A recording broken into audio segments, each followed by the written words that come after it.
Hey everybody, welcome back to JT channel and welcome to a wrestling discussion video. I'm hoping to do more of these. I just had to wait for there to be enough things to talk about, and well, we have plenty to talk about today as we are going to talk about the big return last night on AEW. We're going to talk about the NXT TNA show, John Cena's last match, Crown Jewel, that's coming together a little bit. We're going to talk about my thoughts on it now. WWE superstar, former WWE superstar being considered for a major horror role, and the fact that WWE has way too many belts. That's right, you got a rundown today. Like I said, I'm going to try to do some more of these more often, but we're going to jump into the first story, I guess, right now. So first up, I'm here to talk about Andrade. That's right. For those of you who don't know what's going on with Andrade, I feel for you, because now you have to hear it from me. Andrade has returned to All Elite Wrestling. It happened last night on the 60th anniversary of Dynamite. Congratulations to AEW. Huge. I remember people who in 2020 said it wouldn't last 5 years. We're at 6. But the opening of last night's show was a trios match. It was Kenny Omega and Brodito taking on the Young Bucks and Josh Alexander. I don't know why I forgot. And after the match, there was, Jurassic Express came out and they brawled with the Young Bucks. Everybody brawled and ran off. And Omega cut this really big promo. Lights went out, lights come back on. There's a man in the ring wearing a mask. It's similar to the same mask he was wearing off and on over the last couple of years, I think, in both companies. But it's Andrade. Not only is he back in AEW, he also joined the Don Callis family. He got to beat up Kenny Omega a little bit, which is good. I'm happy for Andrade. I want to talk. I'm so sorry. I've been so busy the last week. My brain is all over the place. Take a deep breath. I'm so happy for Andrade because he's such a good performer that, he made mistakes in AEW, which got him let go. He made mistakes in WWE, which got him let go. And now AEW is trying to give him a second chance. I think that's good. I don't want to hear this nonsense about, well, he'll just get fired again. How many of you have said that about CM Punk and it's been 2 years and he's fine? Or has it been 3 years? The point is, Punk's been back for a while and no problems backstage. Everyone's getting along with him. There's even rumors that him and Seth Rollins are basically best friends now. So just because he had issues doesn't mean he will again. The only thing that, that I'm a little, I don't even know what the word is, I guess perturbed about, is that he's in the damn Don Callis family. Now, I don't mind a major faction. I don't mind a faction that has lots of members. It's still not quite the NWO, which had like 27 members at one point. It's like half the roster was NWO because it was literally NWO versus WCW. And a lot of the heel turns didn't make sense. And then they brought him to WWE and they did the same thing when they made Shawn Michaels be part of the NWO for about 32 seconds. The problem with the Don Callis family is that when you take a faction and you grow it that big, you have to make sure that everyone is doing stuff. Now, to be fair, they are. For the most part, everyone is involved in stories and matches and stuff. So I'll give AEW, Tony Khan, a lot of credit. This one didn't feel necessary. And then the fact that later on they had Hologram's clone, El Clone, I think is his name. It's the former Ares. I'm not Hispanic. I can't pronounce these names. Andrade might be the easiest one, but I'm not entirely sure that's how you pronounce it. So, apologies if I pronounce it incorrectly. But he was supposed to be part of this big story with Hologram, or it's Hologram's clone, evil Hologram, and they were gonna.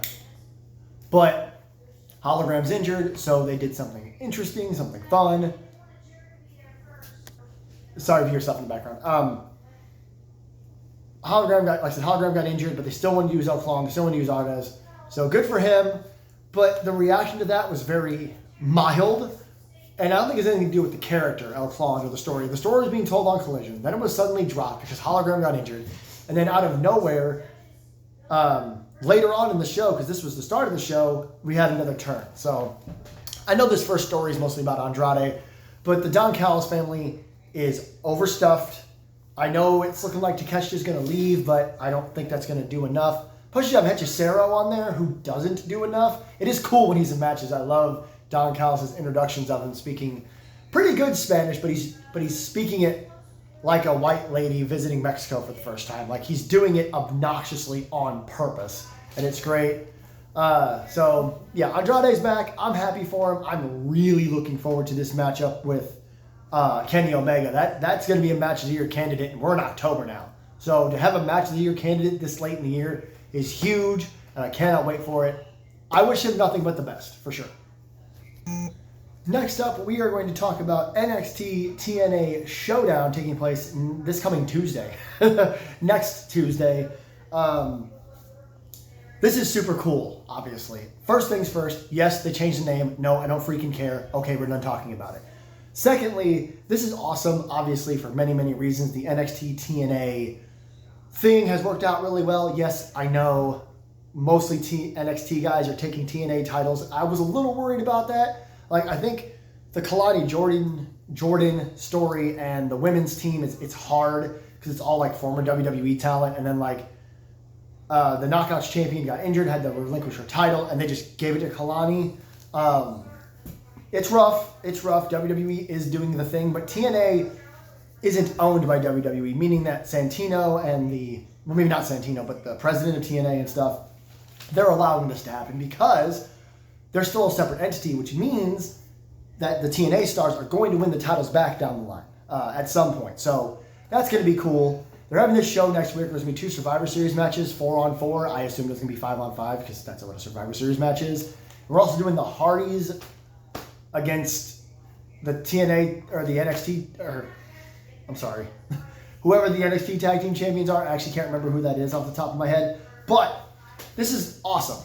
My biggest complaint is that it's on TV, because that means they're going to have this really hot crowd and these really cool matches, and then you're going to cut to commercial break. This should have been a PLE. That's my only issue. Maybe we'll do more stuff like this at the next PLE. I can't remember what it is off the top of my head. We might do War Games. I know Survivor Series War Games is coming, but maybe we'll do a War Games match between TNA and NXT. That'd be cool. Or something at the TNA pay-per-view coming up. I'm so sorry. I only wrote down the basic information here. I've enjoyed it so far. I enjoyed the invasion angle where they showed up during the Trick Oba match and just started brawling. I love the fact that Ricky Saints is now the NXT champion. That's awesome. I will say the men's match looks a lot better. I think the men's match has like Frankie Kazarian, Moose, Mike Santana. They've got some real TNA talent for the men's match, and then I think Trick and Ricky Saints are on the team for the men. Again, I don't have it all written down. Again, while the story's been great, while it's been really well executed, and the matches are absolutely fantastic, I just think this could have been better as a PLE. They'd have more time as well. PLEs go for almost 3 hours for NXT, not quite 3 hours, whereas the main roster ones go like 3.5. So they would have a lot more time to have these matches, and there's not breaks. There's not like, I'm missing something. So I guess that's it for that topic. I just kind of wanted to talk about it for a second. I'm such a huge fan of this. It's such a better storyline than they did with WCW. And yes, I know that it's problematic that mostly WWE stars are holding TNA titles right now. And if you look at the women's match, Kalani is teaming with like former NXT stars and I think the Iconics, who are now the Inspiration. So do with it what you will, but I'm certainly looking forward to Showdown on Tuesday, which I think that's also AEW Title Tuesday. I think that's another reason they're doing it. We're having a little head-to-head, so that ought to be fun. Up next, and this one is going to be much more interesting to talk about so far, is that John Cena's last match has been announced. Not his opponent, but the date, the time, the place. Saturday night's main event, December 13th, Washington, D.C. The time's like 7 p.m. This is going to be quite the experience, I think. I think I'm trying to fix my brightness. I don't know what happened. Anyway, it's fine. Let me just... There we go. It's going to be quite the experience for obvious reasons because it's John Cena's last match. There's lots of speculation on who it's going to be. We'll talk about it here in a second. And when I shared this on social media when it was first announced, I got a little teary-eyed. I got a little, I don't want to say sad, but it is kind of sad. It is kind of bittersweet that John Cena is about to retire. To the people, so there's a few things I want to cover here. The first thing is that there are people complaining that it's not in Boston. Boston wouldn't do it. There was, I don't know if WWE wanted more money or if Boston's bid wasn't high enough. The point is they tried Boston, they tried John Cena's hometown or around the area. Money played an issue in it, which is why they went to Washington, D.C. D.C. is a great place to do this. Of course they're going to pay for it. Some people are complaining that's a Saturday night's main event. It was always going to be a Saturday night's main event. I'm pretty sure we've known that for like 6 to 8 months now. It's been like a long time going that WWE was planning on making it an SNME. Do I think it should have been a pay-per-view? Of course I do.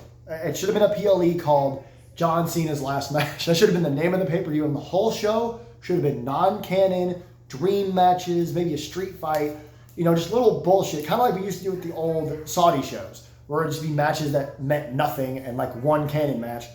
This should have been an event with nothing that mattered, a PLE, completely uninterrupted, with like videos from John Cena's old rivals and stuff like that. It's okay, because I'm also against the ESPN thing, like super against it. So that's probably where it would have aired, and I don't know if I would have been able to watch it live, and that would have bugged the shit out of me. So I'm of two minds. I love it being on Peacock, NBC. I haven't seen NBC, but I've seen Peacock. So take what you can. As far as who his last opponent is, if you're watching this video and you think it's going to be Edge, let me know in the comments below. I have a couple different pyramid schemes I'm working on. I want to see if they'll work on you. It's not Edge. I don't want to be mean at all, but Adam Copeland is taking time off to go film, okay? And in the storyline from AEW, he's going to take care of his wife, who got Spike pile-driven at All Out, excuse me. So he's still under contract for like another year or two with AEW. He's made it very clear he wants to finish out his career there. The Hardys said the same thing at one point. Now they're back in TNA, so I think Matt and Jeff just wanted to finish their careers together. But it's not Adam Copeland. It will not be Adam Copeland. People who think that Tony Khan is going to let Adam Copeland wrestle for WWE, again, pyramid schemes, scams, let me know, okay? I really don't want to be mean. But if you want it to be Edge, I totally understand. I don't even disagree with the idea. Edge as John Cena's last opponent? Let's go. But realistically, it's not going to happen. Use your brain, okay? As far as who I want it to be, I have a few options. I'm thinking they're doing AJ Styles at Crown Jewel. That would have been a good one. I think John and AJ could have had a great match for his last match. But I'm hoping they'll push somebody. I'm hoping that John Cena will face an up-and-comer, a younger guy, and will lose, go out on his back, and let that younger talent rise to the top. And I'm thinking Dom Dom, I'm thinking Braun Breaker, I'm thinking Javon Evans. Now, hold on, or even Trick Williams. The NXT guys, I can understand if they're not going to beat John Cena. It's October. We have 2 months till John Cena's last match. And that's not enough time with John Cena's very scattered schedule. It's not enough time to build a proper feud with one of these young guys from NXT. I don't know how old they are, but you know what I mean. Javon Evans, I think Javon Evans is going to main event WrestleMania within the next 5 years. I really do. I think between WrestleManias 43 and 48, Javon Evans will at least be on there and potentially even main event it. If not, he'll main event by WrestleMania 50. Trick Williams as well. I think Trick Williams would be awesome. If you take the TNA title off him, send him to the main roster, you could put him against John Cena, and it'd be really good, and it would do a world of good for Trick. But I'm thinking I'm leaning more towards probably Braun Breaker. I think that's most people's consensus. I think it makes the most sense. The only problem is he's part of the Vision. So you'd have to kind of put the whole Vision in that feud, and I don't know how that works. Dominic Mysterio comes to the tippity top of my mind. It really does. I think Dominic should challenge him here soon, like later this month. He should come out on Raw and be like, hey, John, I just happened to notice your last match is scheduled for December 13th. How about you take on someone who's done hard time, and they can have some good promos, and John can do whatever he wants between now and then. 'Cause I think he's also supposed to wrestle at War Games, Survivor Series. So that's who I would like to see. Any of the people I named. You could also do like other people from NXT. Ethan Page would be fantastic. I saw some people talking about like The Miz. The Miz himself is talking about The Miz. That'd be good as well. I'm not worried about it. I'm sure WWE will do fine. I just hope that the rest of the show is worth watching. Like, don't put on a garbage first half or first 3 quarters just to give all the attention to John Cena versus God knows who. It just will not be someone from another company, okay? Especially not All Elite Wrestling. So get ready for John Cena's last match on December 13th. The last time is now. I can't believe I just fucking did that. Up next, I want to talk a little bit about Crown Jewel. The card is starting to come together a little better now. We got the 2 matches for the worst belt in all of wrestling. We've got John Cena versus AJ Styles. We finally got the match between the Kabuki Warriors against Rio. That's what they're called. That's their nickname. Rhea and Io Sky. All that's been announced. I don't think anything else has been put together just yet, but I just wanted to talk about it here for a second. Also, real quickly, I know this is random, but I really hope Jade Cargill is doing well. I'm hearing rumors that she is doing well, and just get well soon, Jade Cargill. Like, that was terrifying on SmackDown. If you're sitting there going, botcha, botcha, botcha, botch, I want you to go to the mirror and slap yourself until that word leaves your brain, okay? Just over and over and over again. It's stupid, shut up. I don't mean to the word botch gets thrown around a lot because people are assholes, but for Jade Cargill to get hurt like that and your first thought is botch, not, oh man, I hope she's okay. Again, just slap yourself in the face until you forget the word botch. The show does look good, right? You have Cody Rhodes and Seth Rollins who are doing a great job with their promos. They're selling the match even though we all know it's bullshit. Stephanie and Tiffany, not so much. I kind of want that match to be shorter. Like, I hate saying that. I love Tiffany. I love Stephanie. I'm not as into it. WWE's not trying as hard with them. They have time to. They have a little time to. But I really just kind of want to go like maybe sub 10 minutes. A couple of big moves from Tiffany, a couple of big moves from Stephanie, and then SVB 1, 2, 3, or that submission she came up with recently. Excuse me. AJ Styles and John Cena, awesome, amazing, incredible. I'm so excited to see that. AJ Styles said it best. He gets to beat up John Cena. It got a decent reaction, not the reaction I was hoping it would get. Like, I lost my mind in my living room, but other than that, it was a cool throwback. If you know, you know. If you don't know, look up beat up John Cena. Hashtag beat up John Cena. It's a good match. I'm really glad we're getting it. I love the idea. I love the fact that John Cena and AJ Styles are being told to sell this as if it wasn't planned. It's totally planned. It's totally planned. They were always going to do this match. They just wanted you to think they weren't. Me as well. I actually thought they weren't going to for a while, but I know wrestling. And then the tag match will be good. I'm still bothered that Rhea doesn't have a big singles match. Like, Rhea versus Stephanie would have been perfect for Crown Jewel in Australia. They're still getting Rhea. I don't know if they're still going to lose their minds. Rhea will probably get the win. Makes a lot of sense. But I just think that this Crown Jewel title is stupid.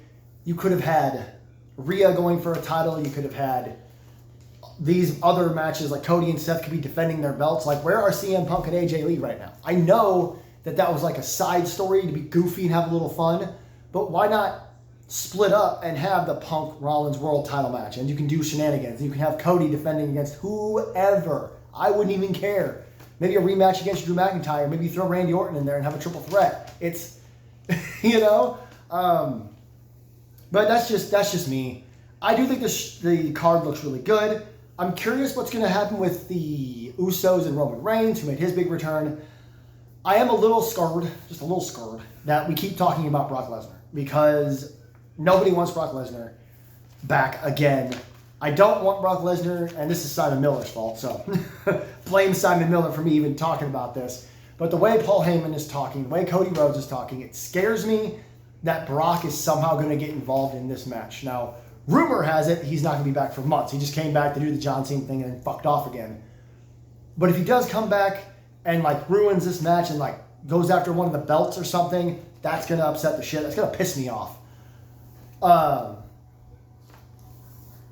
I wouldn't mind if we did Brock and Roman. I know that seems random, but Roman took out Paul Heyman, so Paul Heyman could be get him, and then Brock goes after Roman Reigns. I just don't want Brock Lesnar involved in my wrestling anymore. It's just as simple as that. I'll just drop it there.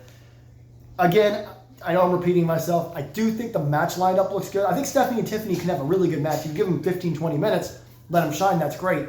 But if I had to pick a match that I would take time off of, it'd be that one, because you want to give Rhea plenty of time in Australia. You want to give John Cena and AJ Styles 15, 20 minutes. I know they're both older now, but you want to give them some time to do some throwbacks and some cool shit. John can do more moves from past opponents. And then you want to give Seth and Cody plenty of time, like half an hour. You want them to be able to tell the story. Seth should probably win. I know this isn't picks and predictions, but I'm just throwing it out there. That's it as far as Crown Jewel is concerned. Okay, so this one's a little bit more fun, but I really wanted to talk about it because breaking news has come out over the last couple of days. Maybe it was the last week, but Braun Strowman has been eyed and spoken to play Jason Voorhees in the upcoming Friday the 13th reboot. So first things first. For those of you who don't know, I'm a massive horror fucking geek. I've not like I've seen every horror movie ever. I know every horror fact ever, but I just love horror movies, horror shows. My favorite band is Ice Nine Kills. They sing about horror. So that's something you need to know about me. And I was the biggest Braun Strowman fan pretty much since the beginning. Maybe shortly after he left the Wyatt family, I got more into him. And of course, his 2017 run, I'll tell anybody about any day of the week that ends in Y. Twice on Sundays, or Rusev days, depending. But this is cool. I just wanted to tell you guys about it because it's cool. Braun is huge. That would be, I think, one of the biggest Jasons ever. I'd have to go back and look. And it'd be awesome to see a Jason like that. One that looks as intimidating as Jason is supposed to be. There have been other examples. There we go. Most Jasons are pretty big. The remake in the mid-2000s, 2009 or 10, I think it was 2009, that was, I think, Derek Mears. He was big. He's a big dude. And of course, we all know Kane Hodder and some of the other Jasons. But I think Braun Strowman would be the biggest one.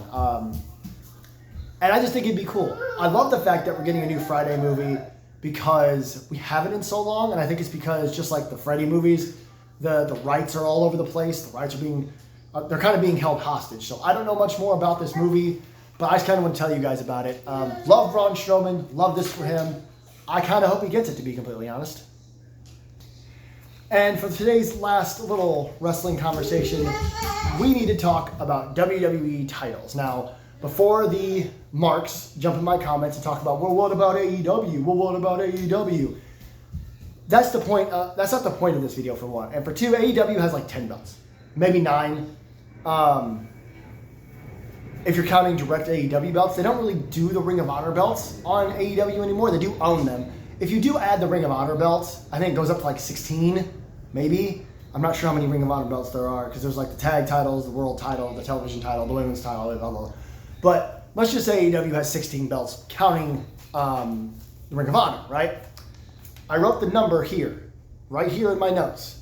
WWE, under their current banner, with all of the belts you see on the screen behind me, that's only a couple of them, all the belts you don't see, all the NXT titles, the AAA belts, which are under the WWE banner now, and they do defend, like Dominic Mysterio is the mega champion, like they do defend AAA belts on WWE, and the fact that all those NXT guys are holding TNA belts, WWE currently holds 31 championships.